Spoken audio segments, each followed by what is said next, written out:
Salve, galera do YouTube! Bora dar uma olhadinha aqui, Isabela, no vídeo que mandaram pra gente lá do canal do Espantalho. A gente já conhece o canal dele também. E dessa vez, o episódio mais macabro dos Simpsons, né? A gente já viu outros dois vídeos dele. Se você quiser ir assistir depois, vou deixar linkado aqui no card. Vai lá dar uma olhada depois de ver esse, tá?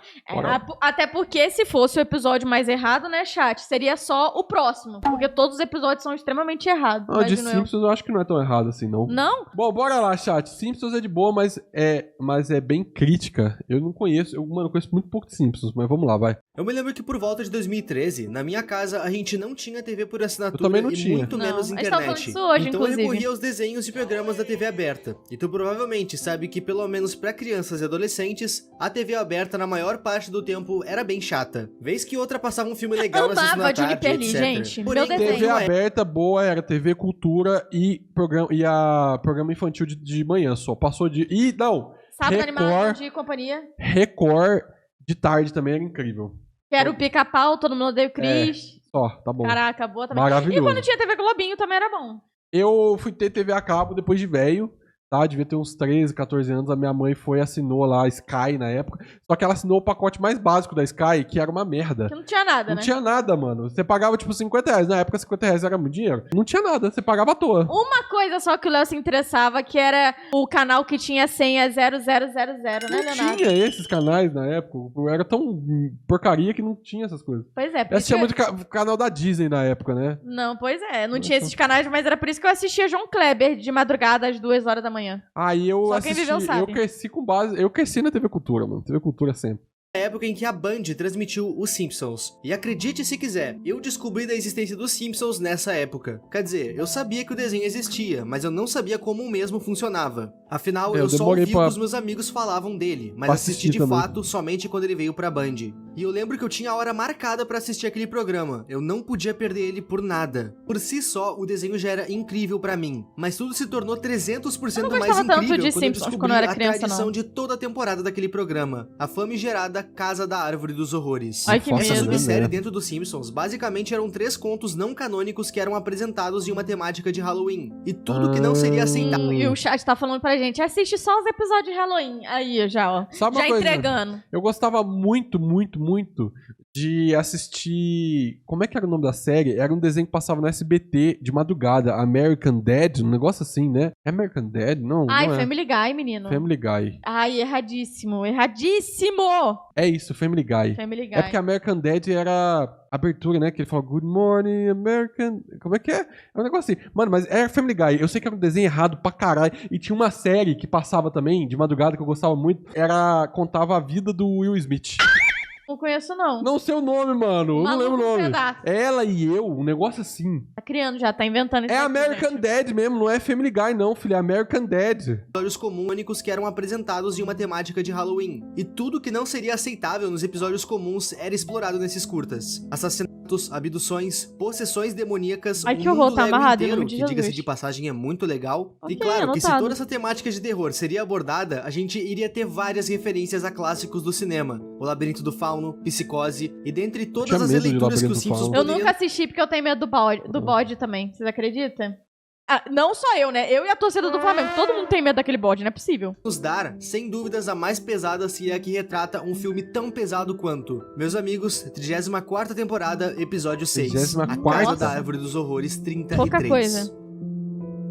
Essa Casa da Árvore, como qualquer outra, nos apresenta 3 contos diferentes, sendo um deles uma releitura muito interessante de Death Note, onde a Lisa tem o papel de Light e o Bart de Ellie. Nossa, eles são legais em versão anime. É realmente interessante ver os Simpsons no estilo anime, e apesar de ser um curta bem curto, vale muito a pena assistir. Nesse mesmo episódio, a gente tem um outro curta, sendo uma realidade onde os Simpsons descobrem que vivem em uma realidade onde os Simpsons é só uma sitcom americana. Talvez não tenha feito muito sentido o que eu falei, mas é isso aí. No caso, eles são robôs e atuam numa série. E no tempo integral, eles ficam num parque que simula Springfield inteira. Nesse episódio, o Homer acaba tomando consciência e faz a sua família inteira despertar a tal consciência. E sim, caso tu não tenha notado, esse curta referencia Westworld, que é uma série nessa mesma pegada. Nunca vi. É tipo aqui é metalinguagem, né? É a série falando que tá na série, não é? Parece o episódio de Black Mirror, isso aí. É verdade. No final desse curta, nos é revelado que não é apenas os Simpsons os personagens que são só uma sitcom. Na cena final, a gente consegue ver pelo menos 7 desenhos diferentes sendo representados como meros parques ou exposições. Enfim, calma aí, quero voltar que eu quero ver como tá. Personagens que são só uma sitcom. Na cena final, a gente... Mano. A Fenda do Biquíni, o Rick and Morty, não conheço. O Futurama, né? Se não me engano, South Park.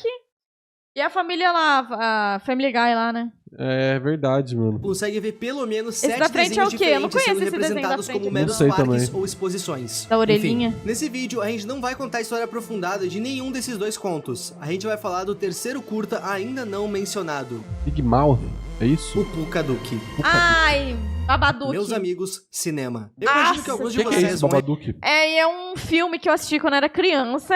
E aí, eu não sei se é o mesmo filme aqui que ele vai falar, mas acredito que sim. Que é do Babadook. Eu não lembro exatamente como que era, mas é uma entidade lá que possui, acho que um livro, uma parada assim. É muito bizarro. E aí fica assim, Babadook, Duque, no filme.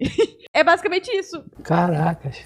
Reconheceu o que a capa desse livro referencia. Se nenhum de vocês conhecer, eu definitivamente falhei como youtuber. Meus amigos, o Babadook. O Babadook é um filme sobre uma mãe viúva de um homem que ela amava. E desse antigo amor sobrou somente o seu filho, uma criança bastante hiperativa e inquieta. Será o Babadook é um livro que de repente surge na sua casa em uma noite em que ela tava procurando livros pra ler pro seu filho pra ele dormir. O problema é que abrindo aquele livro, ela abre uma página extremamente pesada da sua vida. A partir daqui, eu vou spoiler o filme inteiro. E se tu não tiver assistido e não quiser spoiler, pula pra essa minutagem que tá na tela. A partir do momento que a Amélia abre o livro, o Babadook é solto na sua vida. E o que exatamente é o Babadook? Babadook é a depressão. Depressão em ter perdido seu marido. Depressão em viver única e exclusivamente pro seu filho. Nossa, muito profundo. Caraca, que uma criança precisa de toda a atenção dos seus pais. Mas essa criança aqui parece que tem o dever de infernizar a vida dessa mulher. Ela não consegue dormir, ela não consegue ter prazeres e principalmente, ela não é feliz. E o Babadook tá ali pra ser a versão... Ele acabou de impedir que ela no momento da Gloriosa ali? Acho que não foi na Gloriosa, não. Ele falou que ela não sente prazer e aí não, apareceu... Não, mas não necessariamente isso aí é inferência totalmente degenerada, né? Pelo amor de Deus. Não, mas eu tô falando aqui que talvez ele esteja se referindo a prazeres carnais mesmo, sei lá, né? Aí você explicou igual o moço do vídeo, parabéns. Eu falei, Babadook é um livro, gente, eu sabo. Ambulante de toda essa angústia e desejo suicida. Babadook não é um filme pra qualquer um. A capa que ele usa representa a reclusão e as suas unhas a automutilação. Mas isso é o que a Amélia vê. Afinal, o Babadook é a representação da depressão dela. Cada um carrega o seu Babadook, e eu inclusive fiz um vídeo sobre no meu canal principal. No fim do filme, as coisas acabam bem... Não exatamente. Depois de um terceiro ato bem turbulento, Amélia consegue domar o seu Babadook, mas ela definitivamente não o superou. Passar por cima de uma perda de alguém amado, ainda mais da forma que aconteceu na vida da Amélia, não é fácil. E o que ela faz pra contornar isso é trancar o seu Babadook no porão da sua casa. Ela o alimenta como se ele fosse um morador da sua casa. Ai, que horror, ela literalmente tá amarrado, toda a depressão dela pelo seu filho, que inclusive é um pentelho o filme todo, mas a partir do momento que ela prende o Babadook no porão, esse menino vira um anjo. Isso porque o garoto não era o inferno na Terra, ela que tava estressada. E o filme simplesmente nos mostrava o estresse dela. Mostrava a perspectiva dela. Que gênio, gente! Parece legal, que filme legal! Parece bom o filme, né? Então parece mó bom aqui. Eu não lembro disso quando eu era criança, não. Eu só lembrava do demônio mesmo e ficava com isso na cabeça. Parece bom mesmo, quem sofre na mão dela. Mas no final, ela consegue prender o seu Babadook. Ela literalmente se garantiu de ter uma cama pro seu próprio diabo. Ela jogou a poeira pra debaixo do tapete, ou melhor, trancou no seu porão. Sempre que eu posso, eu recomendo Babadook pras pessoas. Esse é o meu filme favorito. E quando eu notei que o Simpsons iria fazer uma sátira disso, eu fiquei bem animado. Mas a minha expectativa de ver algo engraçado dos Simpsons envolvendo o Babadook morreu no exato segundo que esse curta começou. Ai, que medo. O Pukaduke começa do mesmo jeito que o filme. A Marge tá indo pôr a Maggie pra dormir, e na procura de uma história pra ler, o Pukaduke aparece em sua estante. No mesmo estilo do filme, o Pukaduke começa, entre aspas, profetizar algumas coisas, ao mesmo tempo que amaldiçoa a família que o leu. Se o Babadook e o Pukaduke são livros tão ruins assim, por que a Amélia e a Marge tinham um? Por que alguém compraria esse livro? É aí que tá, ninguém compra. Ambos os livros aparecem pra alguém no último estágio da depressão ou amargura. Se ele aparecer, então já é tarde. No filme, a Amélia havia perdido do seu marido. Mas enquanto aos Simpsons, meus amigos, em quase todo episódio que retrata a juventude da Marge com o Homer tá sempre bêbado ou tratando ela mal. Se vocês olharem de forma crítica e técnica, a Marge sempre foi a mãe que aguenta tudo pelos filhos. A mãe que pode ser maltratada pelo pai, mas enquanto o cidadão for um, entre aspas, bom pai, a mãe aguenta o que for pra garantir que os filhos tenham uma imagem paterna. Nossa, mas aí eu fiquei tristona já, irmão, ser um credo. pai para os filhos, entre muitas aspas. Mas ele é um péssimo pai, né? não é um bom marido. Por isso o Pukaduke apareceu na casa dos Simpsons. E, bom, é lendo o livro que o Pukaduke se manifesta. Após ler o livro, durante aquela noite, a Maggie vai chorar de medo do Pukaduke, que de alguma forma foi parar em cima de seu berço. E mesmo a Marge destruindo ele volta exatamente como no filme. Isso que eu ia falar, no filme também acontece isso. Ela tenta, eu lembro dessa cena, porque isso me marcou. Ela tenta destruir o livro e o livro continua aparecendo tranquilão lá. Do almoço do dia seguinte, nos é mostrado que a Maggie, que sempre foi um bebê inteligente, tem treinado pra se defender do Pukaduke. Na porta da frente, a Marge encontra o livro mais uma vez. Tá amarrado, dessa vez todo remendado. E em um ato de desespero, ela tenta queimar o livro. E, bom, a fumaça do livro é inalada pela Marge. E é aqui que o Pukaduke tem a sua forma física, a partir do corpo da Marge. Como se ela tivesse sido possuída. Vamos fazer uma pausa. Eu sei que até aqui isso já tá bem pesado. Antes de queimar o livro, a Marge viu que ela mesma estava ilustrada nele. E o livro mandava ela matar seus filhos. Caraca!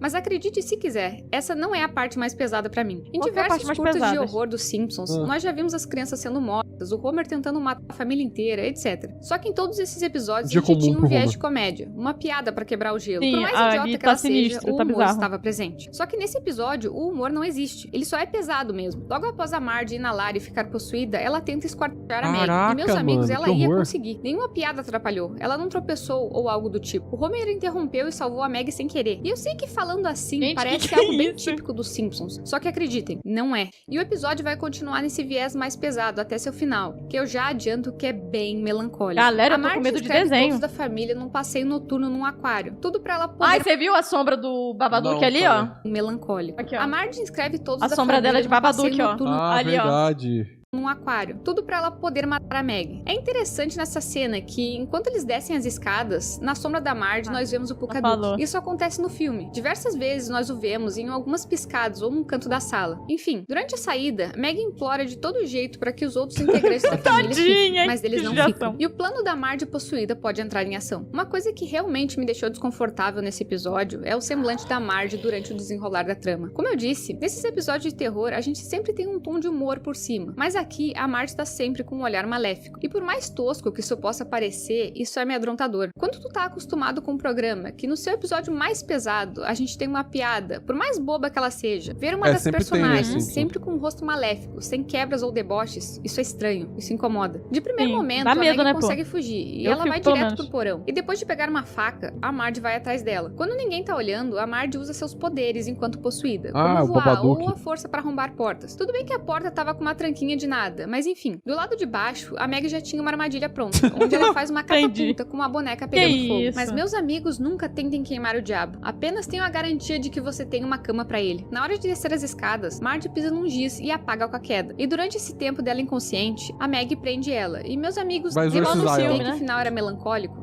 a Maggie protagoniza uma das cenas que é um real soco no estômago. A Maggie não quer fazer mal pra sua mãe, claro. Ela é um bebê, e apesar de ser muito inteligente, ela ainda não entende o que exatamente tá acontecendo com a sua mãe. Ela mostra presentes feitos por ela. E de nada tadinha. Ela começa a buscar em fotografia. Nossa, que dó! Larga a mão, não quero terminar de ver isso, não. Você viu a melhor mamãe do mundo. Que pena, velho. Vai a família inteira junta. E olhando foto a foto, a Marge realmente não era feliz. Enquanto todos se divertiam, algum fardo ficava pra Marge. Enquanto a Maggie olha as fotos, a Marge consegue se soltar com a ajuda de uma tesoura. A Maggie consegue subir de volta ao topo do porão, mas fica por um triz de cair. E acreditando na bondade da mãe, ela confia que a Marge vai pegar ela. A Marge pega. E um carinho no rosto feito por Maggie faz com que ela retome seu corpo. No final, a fumaça do Pukaduke fica pairando pelo porão. E a Marge guarda no aspirador de pó. Quando o Homer chega em casa, a Marge se aborrece com algo dito por ele. E nisso o aspirador de pó, onde o Pukaduke está, treme. Mas um carinho da Maggie faz com que ela releve. Caraca, então confirma a teoria dela mesmo, mano. De que, exato, a Marge, que a Marge é sempre, exato, que a Marge fica triste no casamento ali. Tá vendo, gente? Não se casem. Que dó, mano, tadinha. Ai, que dó. Eu tô pesado mesmo, né, velho? Meu coração tá pequenininho. Dá um pé na bunda do Homer. Nossa, Homer, seu lixo. Gente, vamos cancelar alô Twitter. Vamos fazer alguma coisa em relação a isso, gente. Aí, tá vendo? Por isso que é tema de redação de Enem. Casa com o vizinho lá, o religioso Flanders. Mas é religioso. Acabou. De tudo isso tem boa valer a fama pena, também. Seus filhos. Mas o Pucaduque continua lá. Sua sombra no aspirador de pó é a maior prova disso. Esse episódio é bizarro pela falta de humor, mas também porque essa, entre aspas, crítica cai como uma luva pra Marge. E eu sei que você assistindo os Simpsons já deve ter se perguntado o porquê da Marge nunca ter terminado com o Homer. O motivo é simples. Seus filhos. Lembrando que isso é tudo uma interpretação nossa desse curta em relação ao filme Babadook. Não, mas agora é a minha interpretação também. Eu vou roubar a interpretação do canal do Espantalho e vou falar que é a minha também. Não, mesmo eu tendo assistido pouquíssimos, pra não dizer, sei lá, não sei nem quantos episódios eu assisti de Simpsons, mas não enche os dedos de uma mão, gente. Eu também. Né, eu sei que tem muito episódio. Mas enfim, já roubei essa interpretação pra mim também. Que bad, mano. Fiquei triste mesmo. Porque a realidade dos Simpsons não é essa. Pelo menos não ao pé da letra. Eu não fazia a menor ideia de quando realmente iríamos colocar os Simpsons nesse canal. Mas era questão de tempo pra esse aclamado seriado dar as caras aqui. E com esse profundo, melódico, triste, tocante debut, a gente espera do fundo do coração que vocês tenham gostado. Povinho, comentem ideias de desenhos que a gente com certeza vai ler e analisar. Muito obrigado por estar vendo esse vídeo até aqui. O meu nome é Estelmi e tchau. É um Mi. Cara, esse vídeo ficou muito legal, mano, mas ele foi melancólico mesmo. Foi realmente triste esse vídeo aqui. Mas foi muito bom, mano. Não conhecia, eu nem sabia que era tão, tipo assim... Bom, inicialmente esse é um episódio que é fora da casinha, né? Mas nem esperava isso, né? Não, eu também não. Na minha lembrança, gente, de criança, a única coisa que eu realmente lembro é do tal do Babadook, Duke, que eu nem sei se fala isso de fato no filme. Eu nem sabia que tinha uma coisa tão filosófica aqui por trás, até porque quando eu assisti, mais uma vez, eu era pequena, né? Pra mim, foi uma interpretação totalmente diferente do que foi agora.